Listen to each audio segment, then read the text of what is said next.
Are you a professional who wants to become a more effective leader? Then get ready for daily tips from the coach with the experience and inspiration to help you succeed in any leadership situation. You're listening to the Meeting Leadership Podcast with Gordon Shepherd.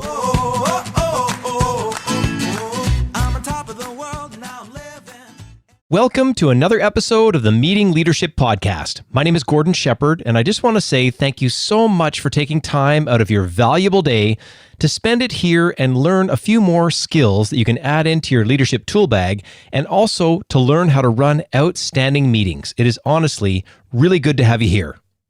And if you are the type of leader who really understands the importance of being self-aware, then you're going to get a lot out of today's episode. Because today, we're going to talk about how a personality test can help you lead more effective meetings. And just in case you don't know what I mean when I say personality test, I mean the type of test where there are dozens and dozens of questions. They've been administered by a professional kind of setup that really has done the science and the math behind putting those questions together so that once you answer them, you get valuable information that you can actually apply to learn about sort of the pros and cons of yourself. And while there are many personality assessment types that you can look into, here's a couple that you can think about. One is called DISC, that's D-I-S-C. Another one is called True Colors. And the one that I'm going to talk about today, because I have personal experience with it, is called the Myers-Briggs Type Indicator. Now, according to Myers-Briggs, which I have taken twice, my personality type is ENTP. These are the 4 letters they give you, and they actually have 16 sets of these letters, but mine are ENTP. Now, basically, this means that I am an upbeat visionary who obsesses a bit too much over minor details, and I love to talk a lot. And I have to say that when I first got the results from this personality test, I wasn't really confident about it. But after the second time that I did it, and it came out the exact same way, well, I was really able to look at it through kind of a better lens, and this allowed me to get a lot from it. And let me give you a few examples of what I learned. You see, after doing it, I figured out that I'm actually really skilled at seeing the big picture, and I can do a really good job of tying discussions together. And it also helped me to learn that I work really well with people who enjoy detail, but I also have to be mindful of other visionary types in a meeting. So when I run into people like me, I have to be really, really aware. And one of the other big takeaways for me after doing the Myers-Briggs personality test, well, I really now understand that if I talk less during a meeting, then quiet people will have a better chance to share their valuable ideas.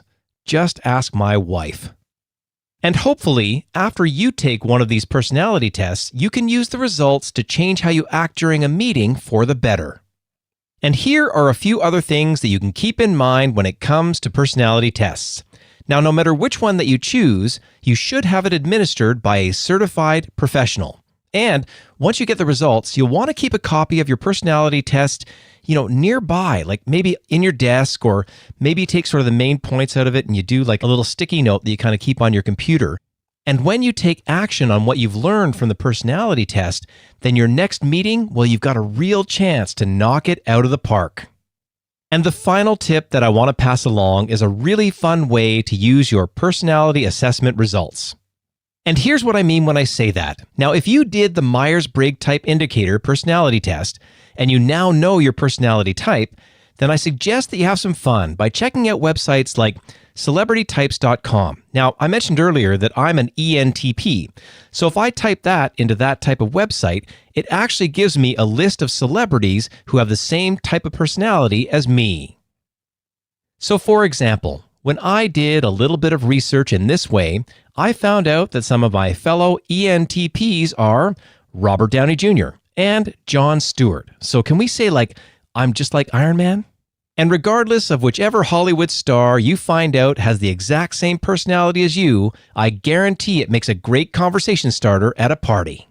And here's a recap of the key ideas for how a personality test can help you lead more effective meetings. Now, the first thing is to be open to try it.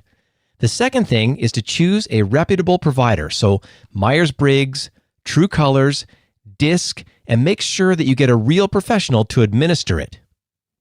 And finally, I cannot say enough about actually reading the results, finding out those sort of peaks and valleys that you have to be aware of when you're going into your next meeting, and then adjusting your behavior accordingly so that you can really optimize it. And if you'd like to go even deeper in learning about yourself, then check out episode 42 on the Meeting Leadership Podcast. It's called Why Effective Meetings Start With You. And you can get that episode by going to meetingleadershipinc.com/42. And I also want to let you know that this episode of the Meeting Leadership Podcast is brought to you by the Meeting Leadership Academy. There you're going to find great ways to build your leadership skills and learn how to run outstanding meetings. And if you'd like to learn more, visit meetingleadershipinc.com/academy. And as always, thank you so much for listening, and we'll see you tomorrow on the Meeting Leadership Podcast.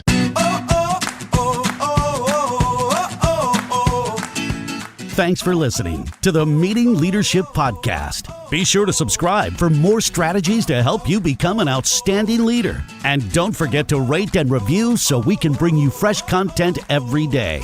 We'll see you tomorrow, right here on the Meeting Leadership Podcast. I'm on top of the world, now I'm living, and the good just gets better, keeps on giving. Not even close to the end, it's just beginning.